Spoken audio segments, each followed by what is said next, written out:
to all of our friends out there in the world wherever you are tuning in from. I am super excited to have you join me this evening. If we haven't met, I'm Clarissa. I'm founder of the Parent Tween Connection, and we are where parents go when they don't know where to go. Why? Because we bring you an array of professionals like Dr. Susan Blumberg, who's with me tonight. Hi, Dr. Susan. How are you? Hello, Clarissa. Dr. Susan is not only just an amazing human being, an accomplished professional, and a parent of twice exceptional kids herself. She is also a trusted expert here at the Parent Tween Connection, which means that she has gone through a full vetting process so that we know that we can say to you, hey, she's somebody that we completely endorse and support, and that you can trust in reaching out to her for support. So tonight, Dr. Susan, you had said you wanted to talk about the fun that is parenting twice exceptional students or kiddos. So let's start, first of all, who are you and what's your background as a mom and a professional? And then we'll carry on. Sounds wonderful. Thank you so much for inviting me to be here. Being part of this network has meant a lot to me, and supporting these families means everything to me.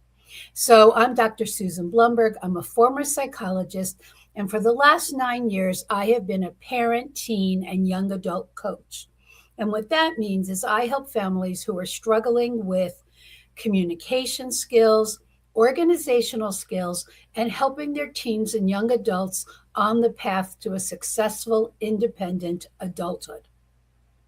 And I do that through one-on-one coaching, both for the teens and for the parents, but also I'll be launching my new group program for parents, just a little wordplay there, this coming February in just a couple of weeks. So we'll talk more about that. I'm also mom to 2 twice exceptional young adults. They're now in their 20s. One just turned 30. Oh my goodness, I feel old. But I have lived the life that my clients do.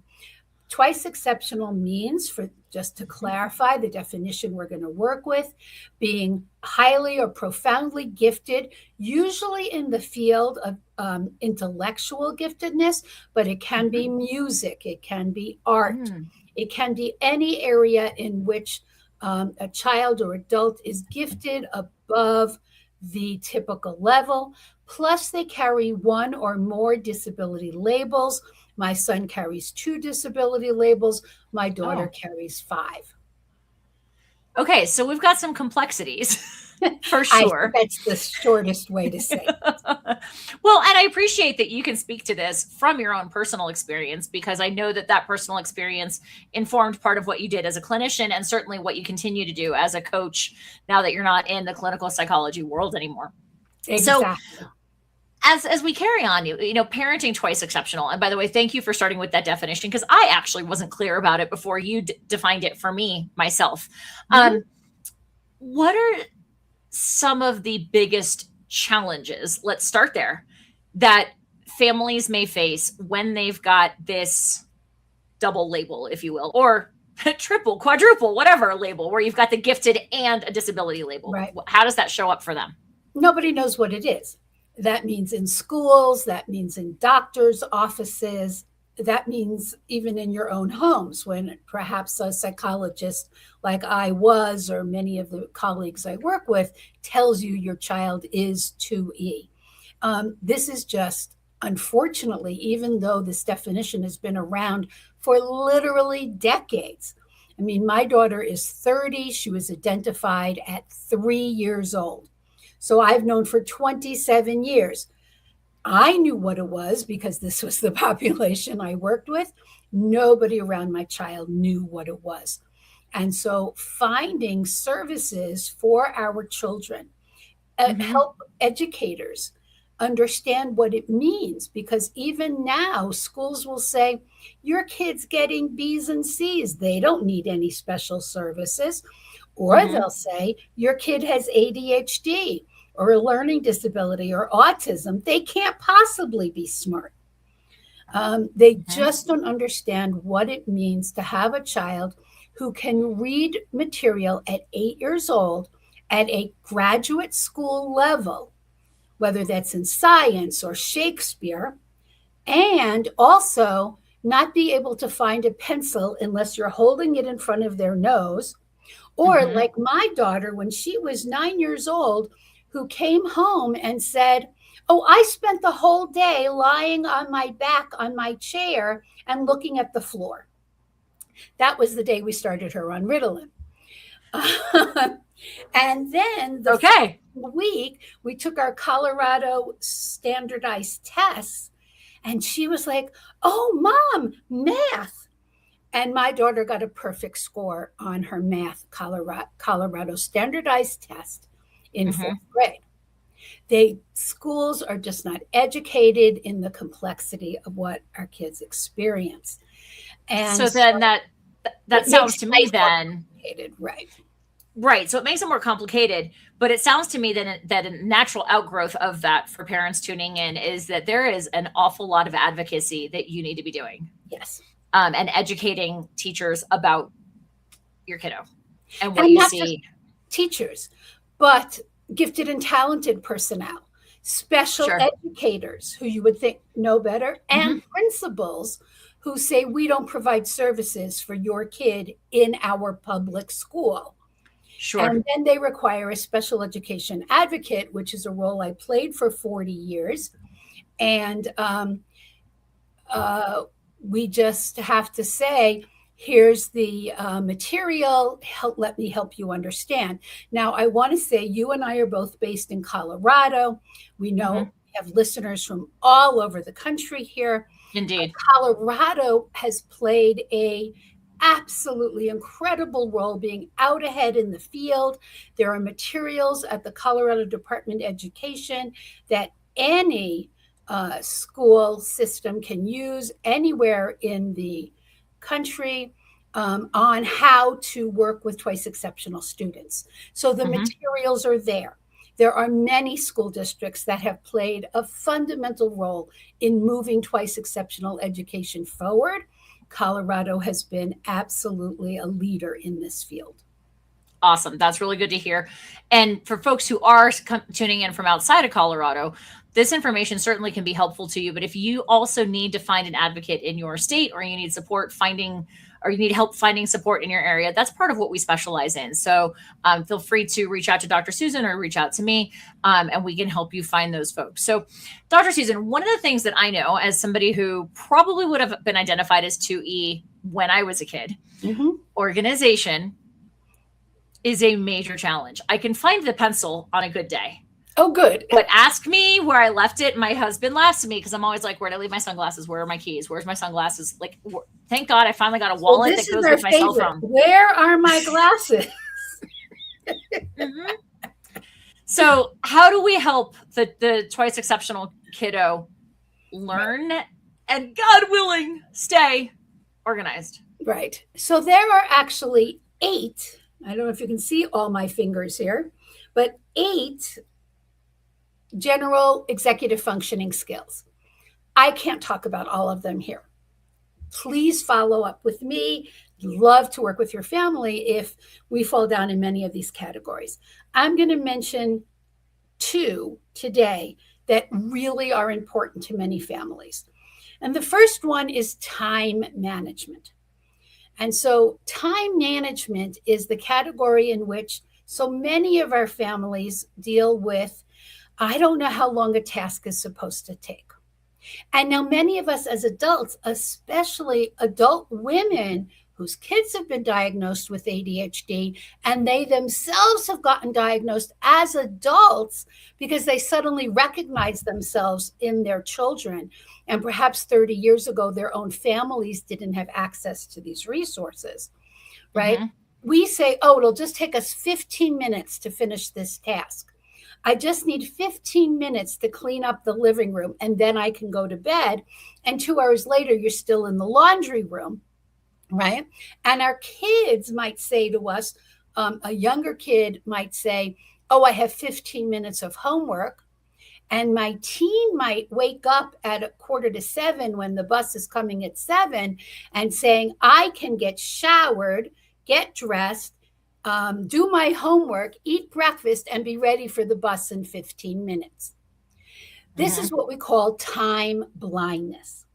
Mhm. And I'm choosing this as the first one to talk about today because we overlook it so much when we think about messy desks and messy bedrooms. But Mhm. really, one of the ones that our twice exceptional kids really struggle with is time blindness. So, how do we Mhm. manage our time?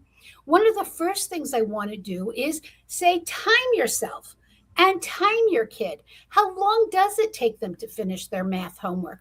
How long Mhm. does it take them to get that shower done? You know, we like Mhm. them to finish in 10 minutes. They think they've only been in the shower 10 minutes. But if you clock it 100%. in and out, it's 45 easy, right? And they have Can I no make a idea. Can I make a plug? I actually have a waterproof clock in my shower Lovely. for that very reason. Because Great. I fall into time blindness all the time. My husband regularly is like, you try to fit 17 pounds of stuff into a 3-pound bag and do all of these things in a short time frame. And I am clearly not a kid anymore. Exactly. And I still am navigating these things. It happens for anybody with ADHD. It really does. Mhm. But here we're talking about our kids. And Yep. so, what I want us to do is say to our kid, you have good intentions. Sure. I know that you think you can do this. So, let's do an experiment. Let's do a Mhm. science experiment. How long Sure. was that shower? How long did it take you today? You know, you missed the bus. It left 20 minutes ago, and you're just Mhm. out of the shower now. Mhm. And guess what? And this one's really hard for parents. Leave them behind. If you have to leave for work and they miss the bus, they have to get to school on their own 2 feet, or they have to call a friend to come pick them up, right? Because you have to get to work, and their time blindness is not a reason for you to be dinged to be late to work every day, Sure. right? So Sure. we have to Mhm. make plans for this, which might include setting up that backpack the night before, putting out their clothes the night before, whether they pick them as a teen Mhm. or you pick them for an elementary school age child. Sure. Starting at age 4, when my kid could be trusted, I left a bowl of cereal on that table covered with a paper towel with a spoon every day because I didn't trust them to pour the cereal, but I trusted them to sit at the table and eat it with a spoon, right? So if it's a dry breakfast or they're eating a protein bar, put it on the table the night before so they can see it before they leave. Put it in the backpack for them to eat on the bus, Mhm. right? As opposed to you have to cook bacon and pancakes and eggs every morning. And again, you're going to Sure. be late to work because of their time Right. blindness. By planning ahead, what you're doing is making both your life and their life easier. Mhm. Okay, so this is called time management. Now, for some of our older kids, planners. I don't care if they're paper, I don't care if it's digital. If your kid will live by reminders on their phone that go ding, time to do this, ding, time to do that, let your kid live on their phone. Sure. If they have one of those schools that say teens have to drop their phones in, a shoe rack every day before they go into class, get them a 504 plan or an IEP that says they're allowed access to their phone because that's how they plan their day. Sure. That's how they write down their homework. That's how they live their life. So, some of these easy to think about issues, planning their life in advance, working with them on understanding their time blindness, and using planners, whether they're paper or digital, are actually useful ways to help our kids get on top of some of these things that we're having these huge conflicts with their kids about that are just unnecessary and don't change anything. Right. Well, and I think it's important too to point out that just because you weren't identified as ADHD, perhaps, or whatever the disability label is, or twice exceptional yourself, their brains function differently. Their brains function differently. And I know this was a huge source of contention for me as a kid, that my mother was, constantly on my case about why I couldn't keep track of time. And so, like, as an adult, literally next to my desk, I have a timer that I Love can it. set for a number of minutes. And literally the auditory stimulus, like I can hear it clicking as it moves. And that actually helps me stay focused. And it would have driven my mother out of her mind.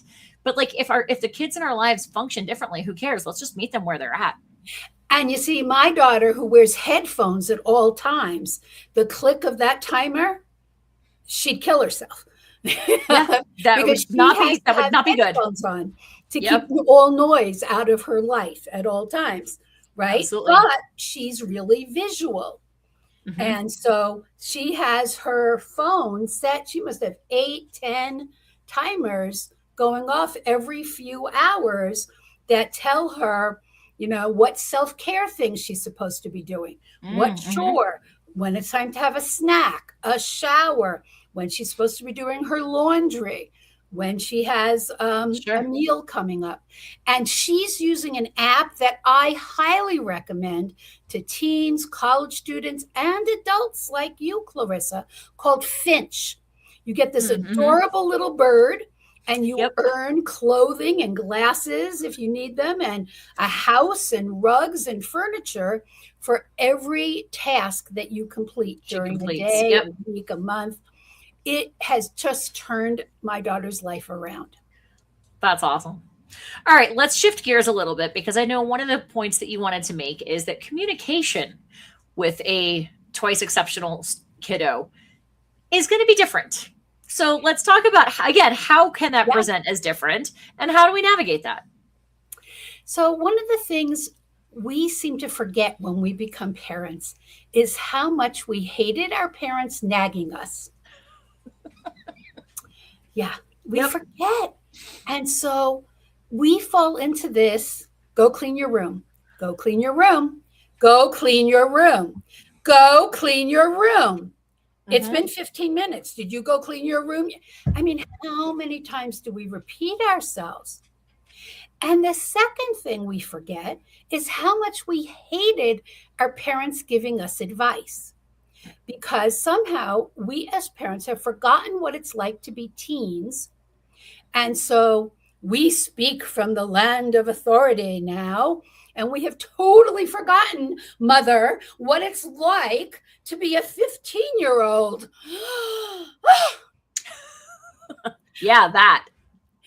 And so what I really try to teach the families that I work with is, first of all, doing more of the same thing and expecting a different result is the definition of insanity. And doing it again the next day and again the next day is not going to change anything about your life. So let's try something different. And what I teach my families to do is to listen, not give advice, not nag, but say instead, when your kid says, "Oh my God, I have so much homework." Well, if you just did what I told you and started it earlier, everything would have been fine. And Clarissa, you and I both know those words have escaped our mouths. Instead, what if you said, okay, so you have a lot of homework. What's your plan?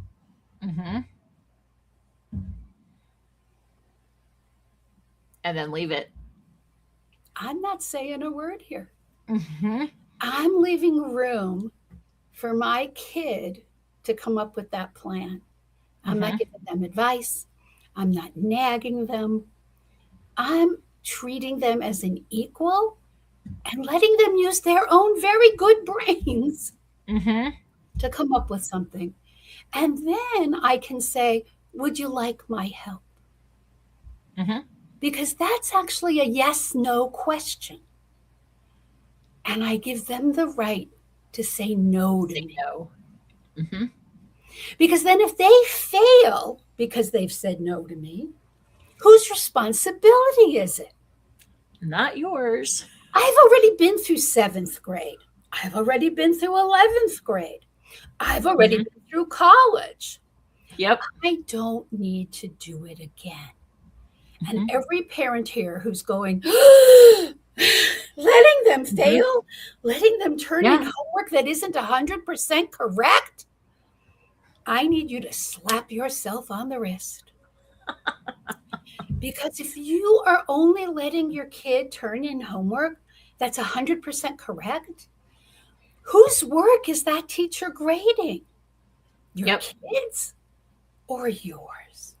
Yeah, You absolutely. don't need to be graded on your 11th grade work. You don't even need to be graded on your 5th grade work.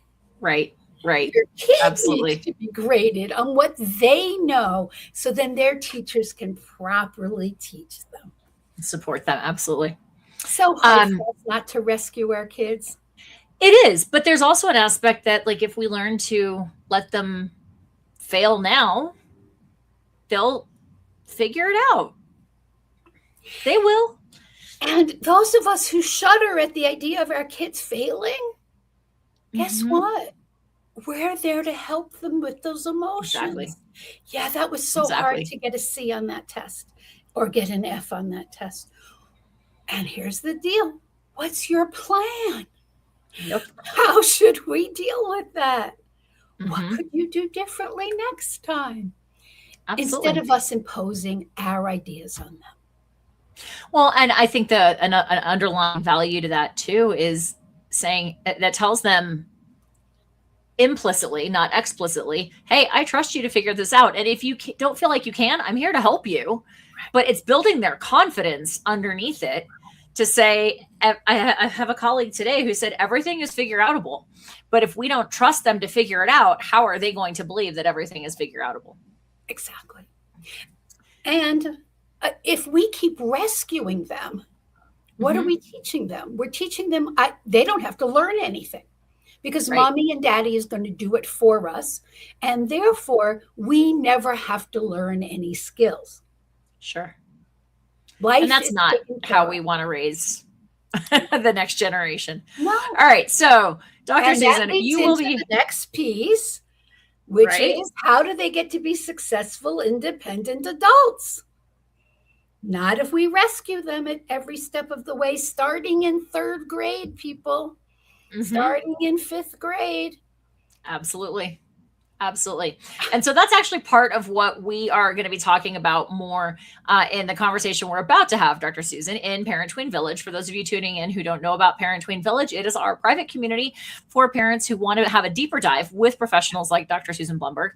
But before we wrap up, tell us, Dr. Susan, I know you've got a couple of events coming up that you wanted to share. And for folks who want to learn more about the supports that you offer, where do they find you? Well, first of all, you can always find me at my website, drsusanblumberg.com. Nice and easy. Learn more about what I'm doing, and you can schedule appointments with me right there. My calendar's right in my website. Schedule an appointment with me anytime, except not next week, because next week I am offering my first ever professional masterclass. 3 hours of a deep dive. I only gave you 2 organizational tips. I'm going to go into a lot more information on organizing at home, at school, helping your kid understand. I'm going to teach a communication strategy in depth that's going to change your relationship with your child so that you have mutual trust and respect. And I'm going to do an even deeper dive into, starting in middle school, how to get your teen or college age student and where to start if you're starting at that age to help your teen on the path to a successful, independent adulthood. So 3 hours next Wednesday, January 14th, 3 to 6 p.m. Mountain Time, 5 to 8 p.m. Eastern Time. And if we could drop the link in the comments, the link is success.drsusanblumberg.com. Perfect. I got that coming in momentarily. And with that, we are going to go ahead and round out this portion of our conversation. And we will see you in Parent Tween Village momentarily. So Dr. Susan, stand by. And everybody else, if you haven't joined us, come on over to Parent Tween Connection to learn more. Thank you, Dr. Blumberg. I appreciate your time. It was a pleasure to talk with you all.